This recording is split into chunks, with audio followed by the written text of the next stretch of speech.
So we're walking up to the jetty, which is up that way, with the Holly Massive and the John Massive and the Doggy Massive.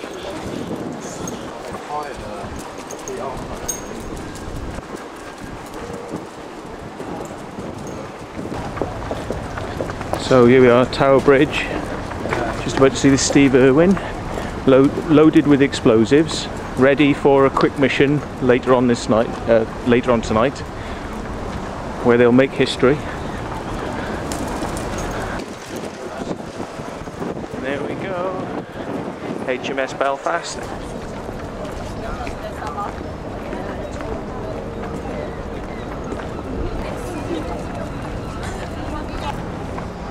Says the HMS Belfast.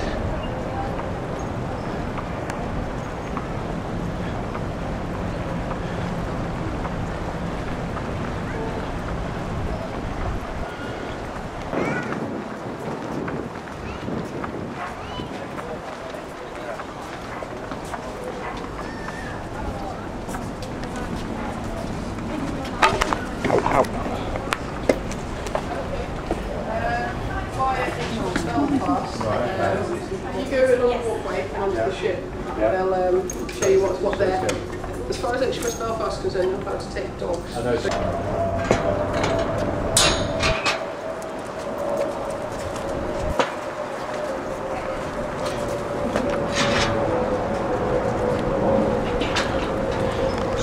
Special priority access. Basically let yourself in.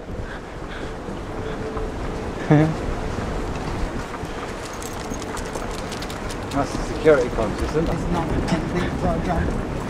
Not allowed to have dog, but we're going to the other place. Oh, you can have the dog then. So that's a good way to blag getting on you for free, really, isn't it? Yeah. We've got a dog and we're going to see the other place. Okay then, fine. I mean, what I'm going to do is, as soon as I'm...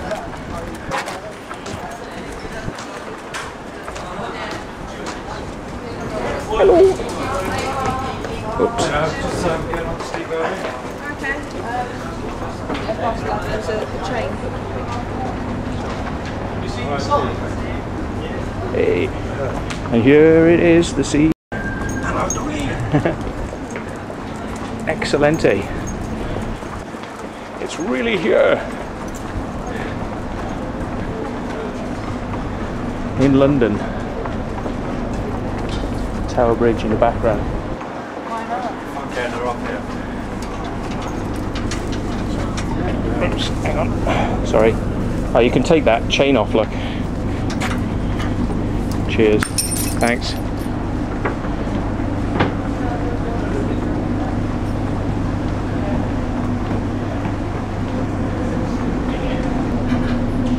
Ah, you've got to climb up. Yeah, that's what I mean. Chucking the dog on. Oh, transport unit. Oh, that's a cool flag though. That's quite a cool flag. Yeah. That's made it up, so.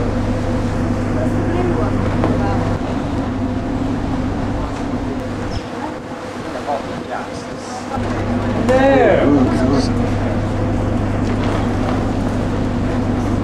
How's it going?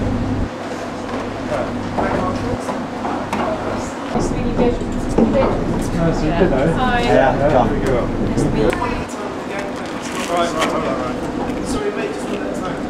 Oh, okay. So, can I go now? Yep. Just a few seconds.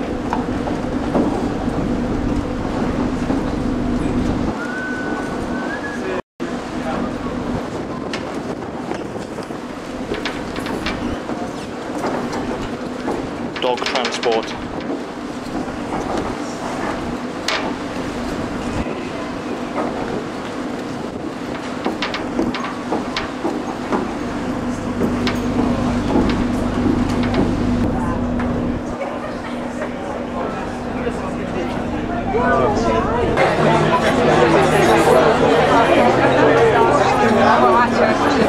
Thank you, Paul. Thank you. Thanks very much. Yeah, you've got to hold it with both hands. and then you walk forwards. Yeah, like this? Yeah. And you walk on it? Yeah, walk on it. And then you go like that. Okay. And then like this? That's it. Yeah, you'll get there. And I want to thank Charlie Morgan and Mac Bass with Home PR for putting this all together. And also for the music tonight, Hawkwind and Emerald Armada, and also we have the Dead Sea Mob, Movida, and Adamant. And I want to thank all of them for helping us tonight.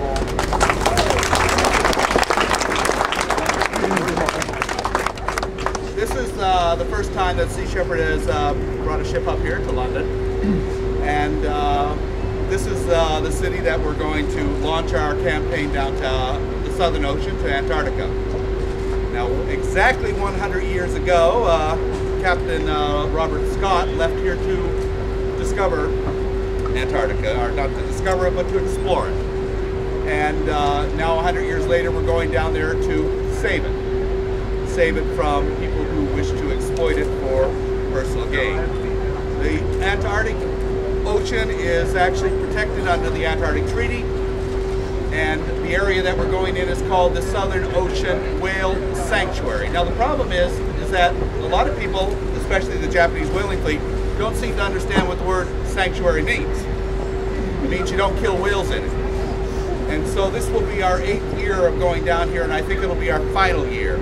Every year we've gone down stronger, every year they've gone down weaker. And this year we went down there and kicked them out of the area a month and a half early after they only took 17% of their quota. We saved 850 whales. Yay!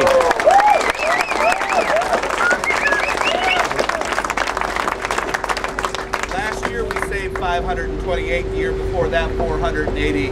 So our goal this year is they won't kill any whales. And I think we can achieve that because every year we're going down stronger than they are, and we'll be going down the strongest ever. We'll be taking this ship, the Steve Irwin, along with our other vessel, the Bob Barker, and our fast interceptor vessel, which last year was called the Godzilla. I really could not resist naming a vessel Godzilla to go up against the Japanese whaling fleet. And in fact, we do have it on record where one of the Japanese whalers on the radio saying, we're being attacked by Godzilla. But unfortunately, the only thing scarier than Godzilla is Godzilla's lawyers. So we had to change the name. So the beast has become the beauty, and we've renamed it the Bridget Bardot because she's been a long-time supporter of ours. So it's really a pleasure to be here. It was incredible to come through Tower Bridge yesterday.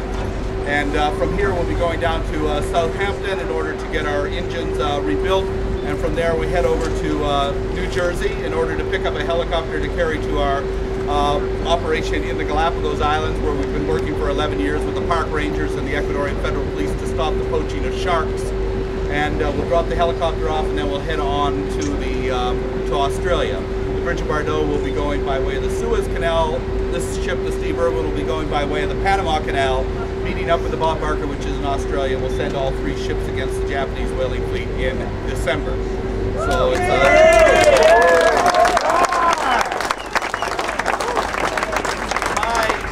my crew come from all over the world. Last year when we went to the Southern Ocean, we had 88 crew members on 3 ships from 23 different countries, including Japan. And so over the years we've had thousands of people who have participated. If any of you are interested, never going to sea, well, you can always apply. Sea Shepherds is a rather unique organization in that we're primarily a volunteer organization, and we put all of our efforts into running those ships. We don't spend money on promotion really, so it's all on those ships, and they are expensive. Somebody once described owning a boat as standing under a cold shower, dropping $100 bills or 100-pound bills or 100 notes, whatever, down the drain continuously. And that's exactly what it is. They're extremely expensive, but we can achieve an awful lot. We just came back from the Faroe Islands here last week, where during July and August they did not kill a single whale while we were there.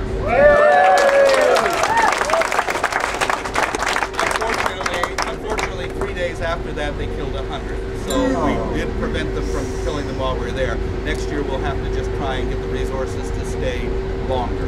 Yeah. Now a lot of people don't really approve of our methods.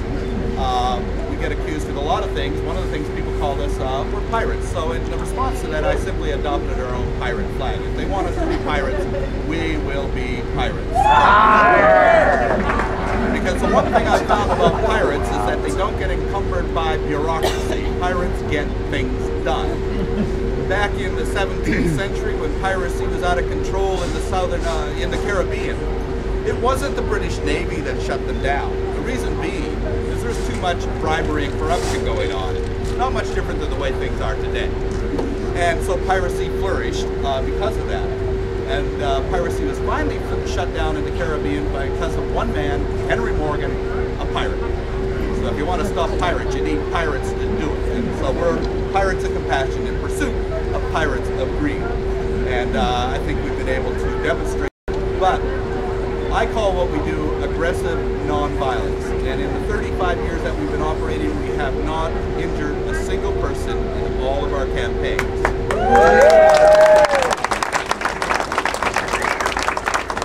But we have sent 9 whaling ships to the bottom. But when people say that's violent, I have to disagree. It was Martin Luther King who said that you cannot commit an act of violence against a non-sentient object. Violence can only be committed against a living thing. And the violence in the Southern Ocean is against the whales, and that is violence that we're opposing. Now, one of our supporters, a few years ago, we actually had a Tibetan Buddhist monk who came to our ship in Seattle, and he gave me this little statue, which is on the bow of or it's in the wheelhouse now of the Steve Irwin. And that little statue was up on our mast for about 10 years. And I didn't know where it came from. Like, you know, when a Tibetan Buddhist monk comes along and gives you a little statue and says, put it up on your mast, why not? Put it up on the mast. Had no idea what it was, but about 5 years later, I had the opportunity to meet with and talk with the Dalai Lama.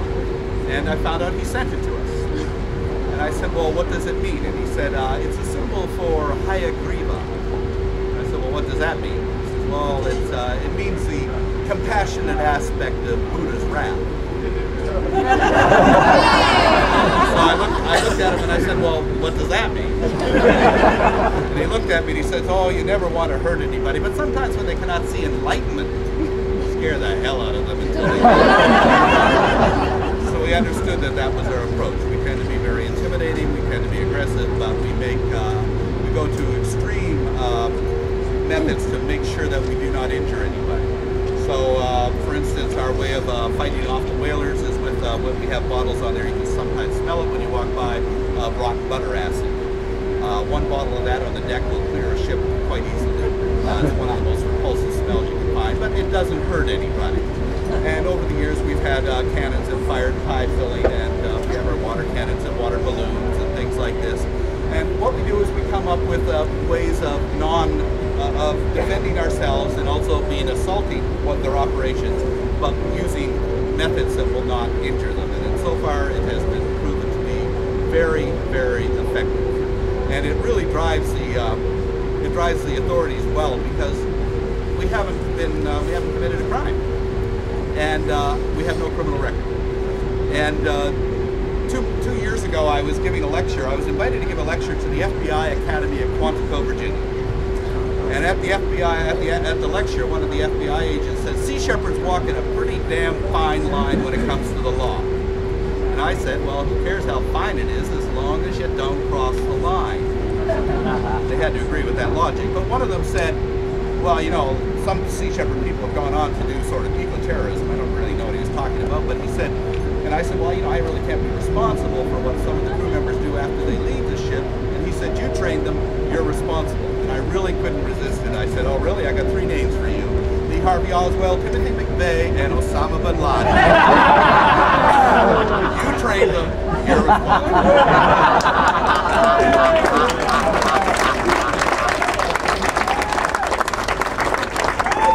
I've lost my voice, which doesn't help me.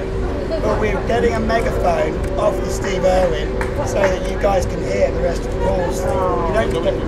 There's quite a lot of people that can't, so maybe we finish off with the megaphone. Thank you. Realise the Sea Shepherd flag.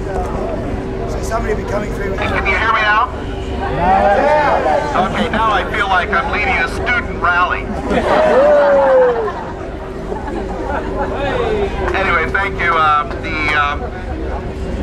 You've seen our ship, the Steve Irwin. This is a former Scottish fisheries patrol vessel that we bought from the government of Scotland back in 2006.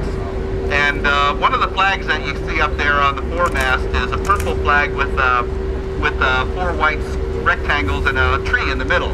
And I want to point out to you what that flag is that we're the only 2 ships in the world that fly that flag, and it was given to us to fly by the 5 nations of the Iroquois. And they gave that to us a few years ago under the recognition that we understood what they meant when they said, you do not do anything in this world until you take into account the consequences of your decisions on the next, well, in fact, on all future generations. And they understood that that was what we were working for, and so I was invited to the Longhouse of the Mohawk Nation, and the women of the Longhouse presented us with those 2 flags. So that's the flag that we are most proud of flying, is the flag of the 5 nations of the Iroquois, which is right there. And the second flag, of course, is our Jolly Roger. I figure you can't be a pirate unless you have your own Jolly Roger. And that was the cross-shepherd staff with the trident. And the other thing that is interesting is that with our flags, you know, you can't really run a ship unless you have a flag. And every time we had a flag, the Japanese would put pressure on the government to remove our flags. So we lost our Canadian flag, we lost our Belize flag, we lost our Cayman Islands flag, we lost our British flag. Now the Netherlands, and we discovered something very interesting about the Netherlands. After we registered and got the Dutch flag, Japan leaned on the Netherlands. And the Netherlands then came to us to remove the flag, and they discovered something. The Dutch government has no authority to take a flag off a Dutch ship. So they're stuck with it.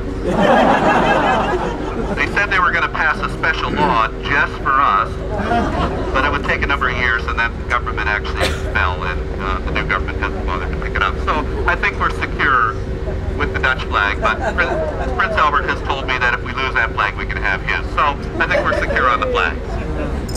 But we were really quite happy, you know, when we did have the British flag, and in fact, when our ships was registered on the British flag, I designed my own. You might have seen it. It's the black ensign, which is flying up there. That's the only black ensign in the world. So, I think we just had to turn on the water cannon here. We got some Thames water going. But thank you very much, because our strength lies in 2 things. One, the courage and the passion of the volunteers that crew these ships.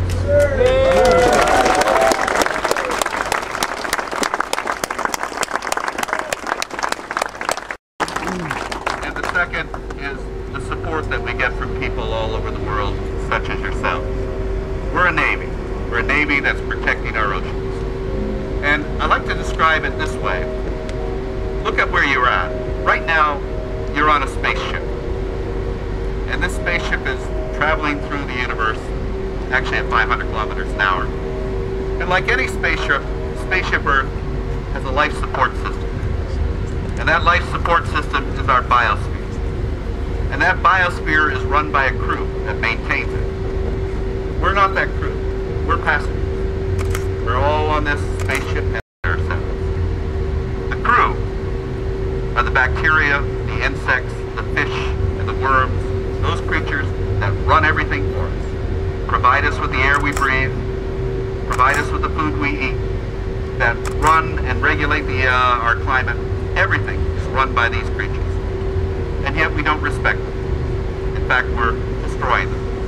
And we're right now living in the midst of a major extinction event. We will lose more species of plants and animals between 2000 and 2065 than we've lost in the last 65 million.2 years. And that is unprecedented. We need to protect our crew, because if the crew die, we die. If our oceans die, we die. We cannot live on this planet with a dead ocean. And that's why we do what we do. It's self-preservation. To protect our oceans means to protect ourselves. And when people say, what are you doing for people? The best answer for that is, we're protecting our oceans, and the oceans protect us. And that is as simple as it can get. We don't save our oceans, we don't save ourselves. And that's really what we're all about, is saving our oceans. So I want to thank you.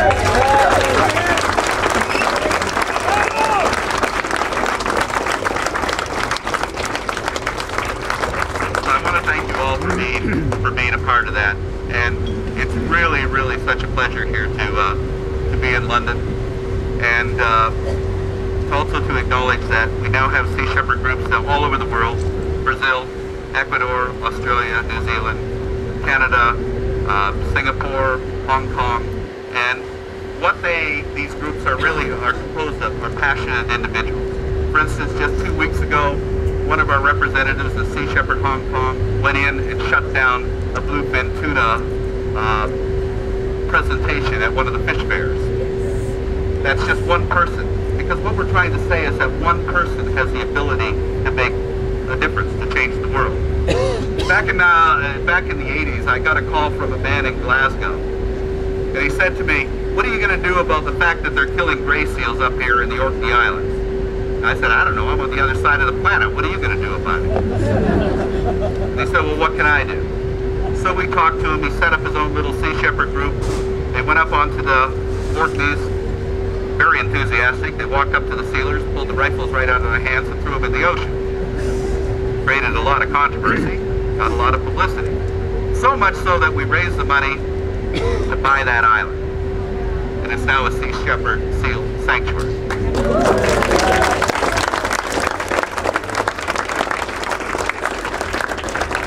Because one person asked, "What can I do?" Because this is really what it's all about.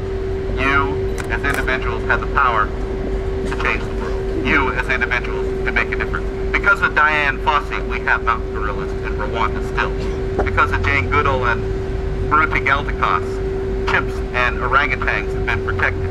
Because of David Wingate, who's just who's a small, unheard of biologist in Bermuda. The Bermuda storm petrel has survived. It would be extinct if it wasn't for him. And this is what really makes the difference. People acting. People acting. That is what makes the difference. And so this is really what I want to encourage. Being a Sea Shepherd member is not just really a question of donating money. It's a question of being involved every day in your life. What you eat, how you look upon the world, and what you do to make it better.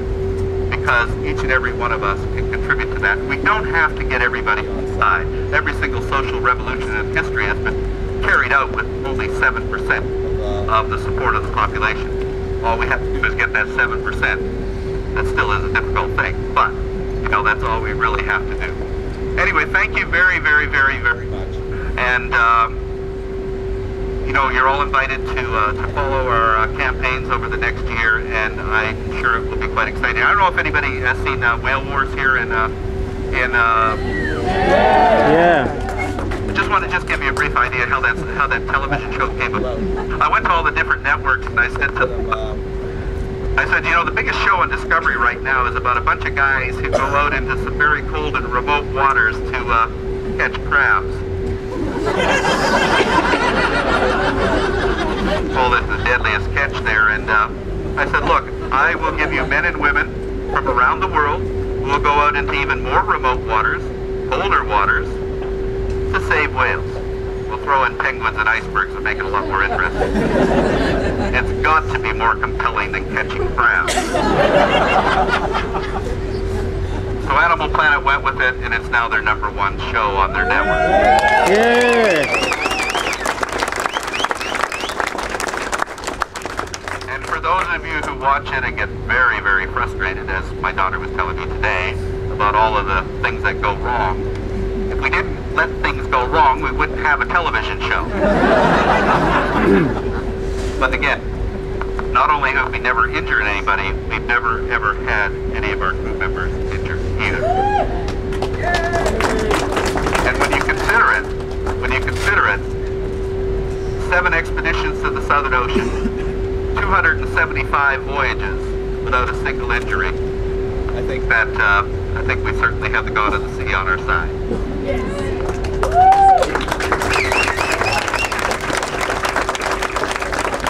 Thank you very much, and my crew is going to give you a presentation of what we do, or how we go into action in the Southern Ocean. I'm not sure whether they're ready right now. Does anybody know?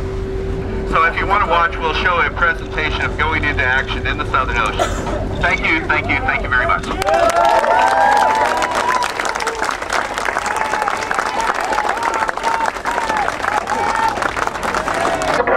Twin Octopacks, 90 horsepower engines.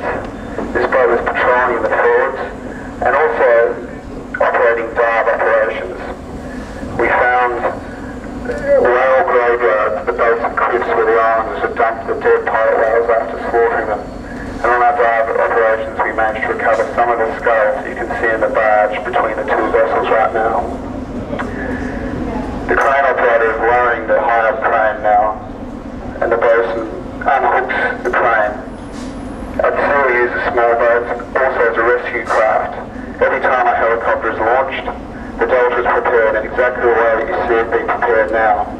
For if the helicopter crashes, the small boat crew must blast out in front of the ship many miles ahead to try to pick up the pilot and his crew if they're floating their life raft. We've also used the small boats on our recent provate campaign in the Mediterranean Sea. The boat would go out carrying dive crews who would inspect tuna cages. The bluefin tuna is almost extinct in the Atlantic and in the Mediterranean. Sea Shpherds has had a campaign now in the Mediterranean for the past 2 years. On our first Blue Age campaign, we used dive teams from this very boat that you're looking at now to cut a cage towing live tuna.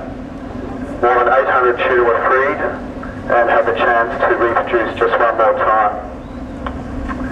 You can see the shark mouth motif on the bow of the boat. This was added a year ago. We like to use art to make ourselves look intimidating, and it's one of Sea Shpherds' trademarks. Our ship at Steve Irwin has recently been painted in the camouflage design, which was first done about 10 years ago to one of our earlier vessels, the Farley Myatt.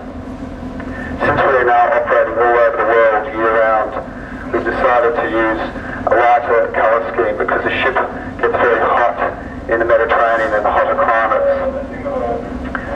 Launching the boat at sea is a very difficult operation. Often the ship is travelling at full speed, and when you lift a boat like this, it can be smashing around on the decks. That's why there's those taglines to stop the boat moving as it's lifted up into the air. Now the bosun directs it over the side of the ship, and it will be lowered down near the bulwarks. Once it's on the side of the ship, the boat crew enters, and then it is launched to be towed from its bow line. At sea, the deck crew trains repeatedly on this technique, so it can be done swiftly and safely. This year, we're expecting we may have to go back down to Antarctica again, and here in London we're already preparing for our Antarctic campaign. Now the small boat is launched and it's heading off to harass the landing fleet. But wait, what's that? The security ship is coming. Quick, water cannon teams, water cannon. We must get that water cannon going. Steve Irwin is fitted with a powerful water cannon, which is used to defend the ship. The Suez Canal is used to defend the ship from pirates, and in the Mediterranean campaign we use the water cannon to keep away aggressive fishermen who are throwing nuts and bolts at the crews. In Antarctica we use the water cannon against the whaling ships. The Mission Marine has adjusted its smokestack now because we were water canning water straight into their smokestack. And there it goes now, that is our water cannon. Ladies and gentlemen, thank you very much for attending.